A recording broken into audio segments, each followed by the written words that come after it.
gereja, kau pun gereja, kita sama-sama gereja. Dan pengikut Yesus di seluruh dunia, kita sama-sama gereja.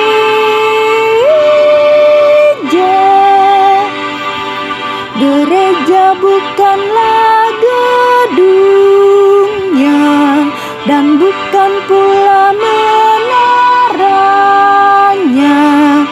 Bukalah pintunya, lihat di dalamnya. Gereja adalah orangnya. Aku gereja, kau pun gereja, kita sama-sama gereja. Dan pengikut Yesus di seluruh dunia, kita sama-sama gereja.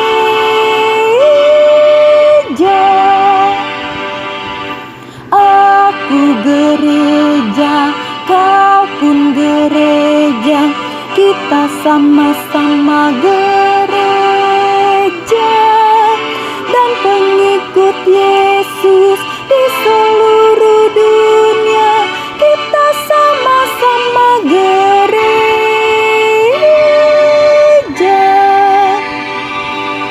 Berbagai macam manusia, terdiri dari bangsa-bangsa, lain bahasanya dan warna kulitnya, tempatnya pun berbeda juga. Aku gereja, kau pun gereja, kita sama-sama gereja.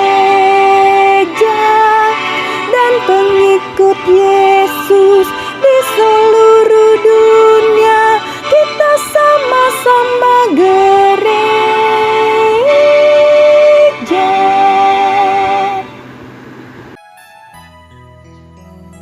Halo, selamat pagi anak ibu kelas 9. Apa kabar kalian hari ini? Ibu berharap kita semua dalam perlindungan Tuhan dan tetap menjaga kesehatan kita, karena kesehatan adalah sangat berharga buat kita. Tetap jalankan protokol kesehatan ya anak-anak ibu. Makan makanan yang sehat dan istirahat yang cukup, itu cukup membantu untuk menjaga kesehatan kita. Baik anak-anak ibu kelas 9, semester ini kita akan memasuki tahun ini kita akan memasuki semester baru, yaitu semester ganjil.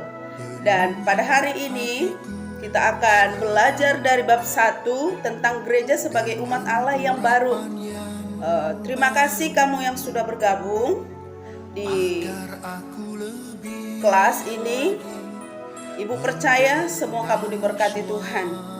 Kalaupun selama kamu di kelas 8 kamu tidak ada di dalam kelas, kita tidak pernah bertemu secara tatap muka, tetapi ibu sangat percaya dan sangat yakin kepada Tuhan bahwa perlindungan Tuhan adalah yang terbaik buat kita. Dan kalaupun kita tidak tatap muka, tidak mengurangi sukacita kita untuk menjalankan hari-hari kita ke depannya. Puji Tuhan anak-anak ibu. Sebelum kita lebih jauh untuk masuk dalam semester baru ini, ibu undang kita boleh sama-sama berdoa di hadapan Tuhan. Mari tundukkan kepala, tutup mata, kita berdoa bersama-sama. Tuhan Yesus yang baik, terima kasih buat kebaikan Tuhan dalam kehidupan kami. Tuhan sudah menolong kami sepanjang tahun, sehingga kami boleh masuk di semester yang baru ini. Kami bersyukur Tuhan baik dan sangat baik memelihara kehidupan kami.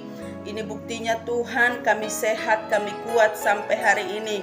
Tuhan Yesus, kami kelas 9 khususnya anak-anak mau belajar di semester 1 ini. Tuhan tolong, Engkau berikan kebijaksanaan, Engkau berikan hikmat, Engkau berikan kepintaran kepada setiap anak-anak. Beri ketekunan ya Tuhan, supaya mereka boleh melakukan apa yang menjadi kewajiban mereka sebagai murid di sekolah. Terima kasih Tuhan, kalau Tuhan sampai saat ini Tuhan memelihara kami. Berkati kami yang ada dalam pembelajaran ini. Dalam nama Tuhan Yesus Kristus, kami berdoa mengucap syukur. Amin. Oke, hari ini kita akan belajar tentang gereja sebagai umat Allah yang baru. Ayat pendukungnya itu di Kisah Para Rasul pasal yang kedua, ayat 1 sampai 47. Yaitu di sana tentang gereja mula-mula atau gereja perdana. Dan 1 Petrus pasal yang kedua ayat 9 sampai 10, umat Allah yang dipilih. Terus Yeremia pasal 31 ayat 31 sampai 34. Oke, perhatikan anak-anak ibu, makna gereja.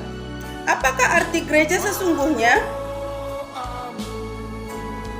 Kata gereja atau kata eklesia berasal dari dua kata, yaitu ek dan klesia. Kata ek berarti keluar dan klesia artinya memanggil. Berarti eklesia itu memanggil keluar, dipanggil keluar, seperti itu ya, dipanggil keluar. Dengan demikian, kata eklesia mengandung arti dipanggil keluar. Artinya, anggota-anggota gereja adalah orang-orang yang dipanggil untuk keluar dari lingkungannya dan sanak keluarganya, dari kaum kerabatnya, untuk menjadi bagian dari sebuah komunitas, untuk menjadi sebuah komunitas yang baru yang bernama gereja. Jadi dari penjelasan di atas bahwa gereja itu bukanlah gedung, tetapi gereja yang sesungguhnya adalah kita orang percaya. Sebab ek dan klesia itu dipanggil keluar. Jadi kita yang harus keluar dari lingkungan kita untuk memberitakan Injil kepada orang lain, untuk bersaksi kepada orang lain. Itulah arti gereja yang sesungguhnya. Gereja yang sesungguhnya adalah orang percaya itu sendiri. Jadi gereja yang di sana yang merek A, B, C itu apa, Bu? Itu adalah tempat beribadah orang percaya. Itu tempat beribadahnya. Tetapi gereja yang sesungguhnya adalah orang percaya itu sendiri. Kita semua dipanggil keluar untuk menjalankan tugas kita, untuk memberitakan kasih Allah yang dinyatakan melalui Yesus Kristus. Kasih itu harus disampaikan dengan perkataan dan perbuatan kita. Kita dipanggil keluar untuk memberitakan kasih Tuhan, bukan hanya dengan perkataan, tetapi juga dengan perbuatan kita, tindakan kita, sikap kita, itu maksudnya. Oke, umat Allah yang baru. Masuk ke sub lain, umat Allah yang baru. Bagaimana hubungan gereja dengan umat Israel? Yaitu di Yeremia pasal 31 ayat 31 sampai 33. Kamu bisa baca bukumu itu di halaman keempat. Halaman keempat buku kita. Halaman keempat buku kita yang kita pakai seperti ini ya. Iya. Halaman keempat seperti ini. Kamu bisa baca bukumu itu. Bagaimana hubungan gereja dengan umat Allah, dengan orang Israel gitu, dengan umat Israel. Kamu bisa baca bukumu di halaman 4, yaitu Yeremia 31 ayat 31 sampai 33, 1 Petrus 2 ayat 9 sampai 10. Gereja perdana terbentuk sebagai koreksi atas umat Israel yang menjadikan Taurat sebagai hukum yang membelenggu diri dan sebagai alat untuk menghakimi orang lain. Jadi gereja perdana terbentuk sebagai koreksi atas umat Israel yang menjadikan Taurat itu sebagai hukum yang membelenggu atau yang mengikat diri sendiri dan sebagai alat untuk menghakimi orang lain. Puji Tuhan, kita berada di hukum kasih karunia, perjanjian baru, Semua karena kasih karunia Kristus. Kita tidak hidup di bawah hukum Taurat, anak-anak ibu. Oke, kita masuk dalam sub selanjutnya, pergumulan gereja. Pergumulan gereja. Yang pertama, gereja yang terbuka. Pada Kisah Para Rasul 2, jemaat mula-mula atau gereja yang mula-mula, di situ digambarkan bahwa gereja perdana adalah gereja yang terbuka. Gereja ini terdiri dari orang-orang dari berbagai daerah di seluruh dunia. Jadi gereja mula-mula ini mau dan menerima dari segala suku dari seluruh dunia. Itu ada ciri-ciri gereja mula-mula. Yang kedua, selain itu, gereja mula-mula atau gereja perdana juga terbuka bagi kepemimpinan perempuan. Banyak tokoh perempuan yang berkiprah dalam gereja mula-mula atau gereja perdana seperti Lydia. Kamu bisa baca di Kisah Para Rasul 16 ayat 14 dan 40. Priscilla di Kisah Para Rasul 18 ayat 2 dan ayat 18. Yunia, kamu bisa baca di Roma 16 ayat 7. Jadi gereja yang terbuka adalah gereja yang mau menerima keberadaan perempuan. Coba lihat di gereja kita masing-masing ya. Kita harus saling menghargai.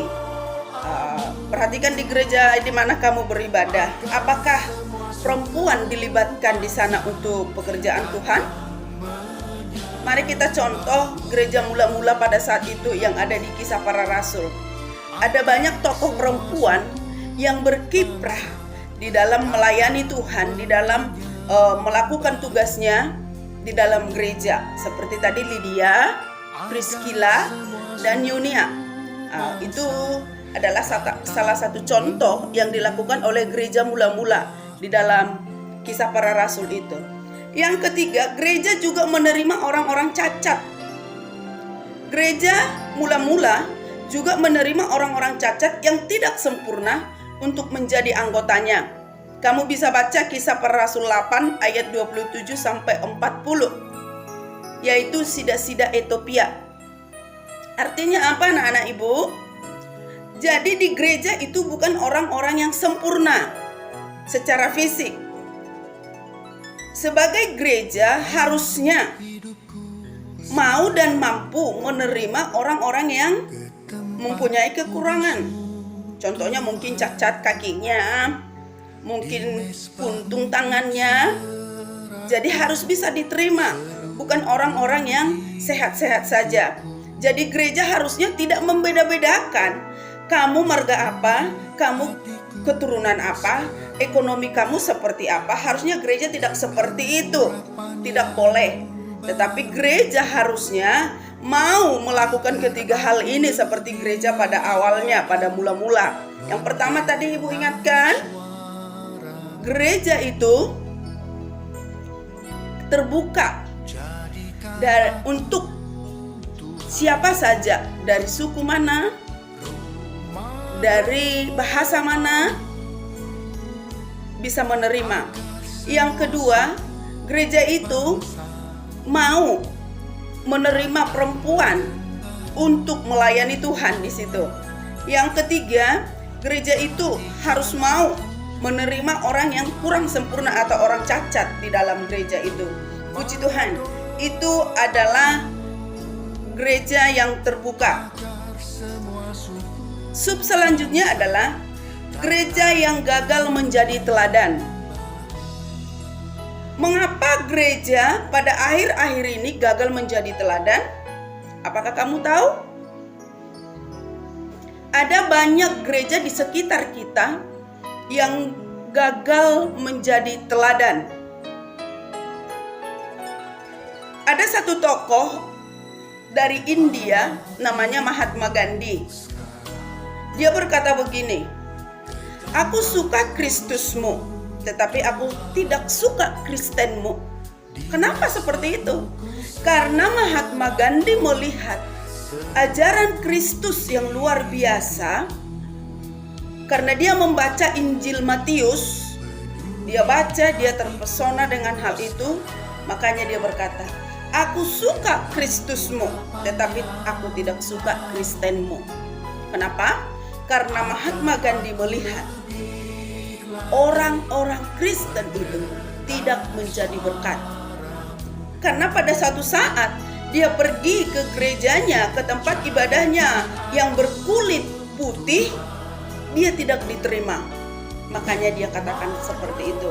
Jadi hendaknya kita anak-anak Tuhan kelas 9 yang diberkati Tuhan, hendaknya kita mampu dan mau menerima siapa saja itu, baik dari latar belakang seperti apapun, jenis kulit seperti apapun, rambut keriting atau rambut lurus pun, kita harus bisa menerima sebagai umat Tuhan.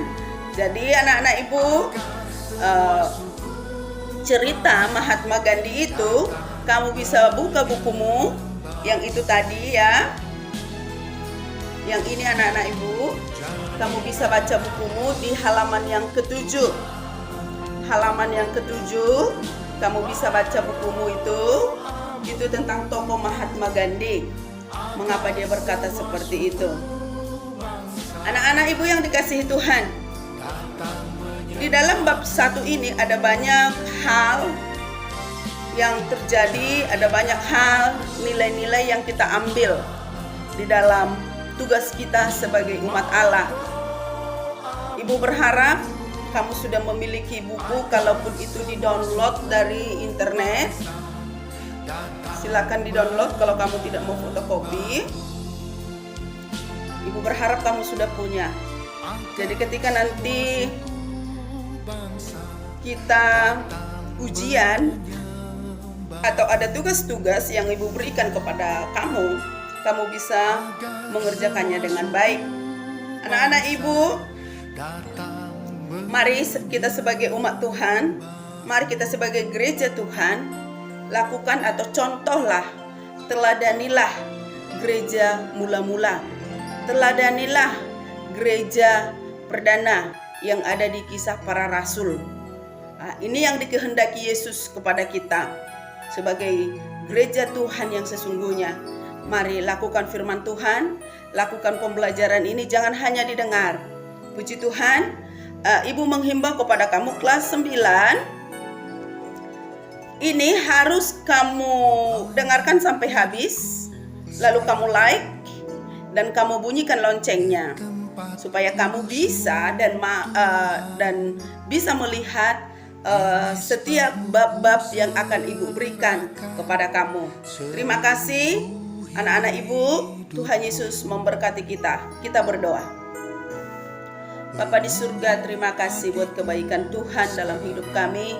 Tuhan sudah menolong kami sehingga kami boleh ada sampai hari ini. Terima kasih buat teladan yang Tuhan berikan kepada kami. Kami boleh melihat gereja yang mula-mula yang ada di Kisah Para Rasul 2. Untuk itu Tuhan, kami mau mencontoh atau meneladani hal ini. Untuk itu tolong kami, berkati kami Bapa, supaya kami boleh melakukan tugas kami sebagai gereja Tuhan.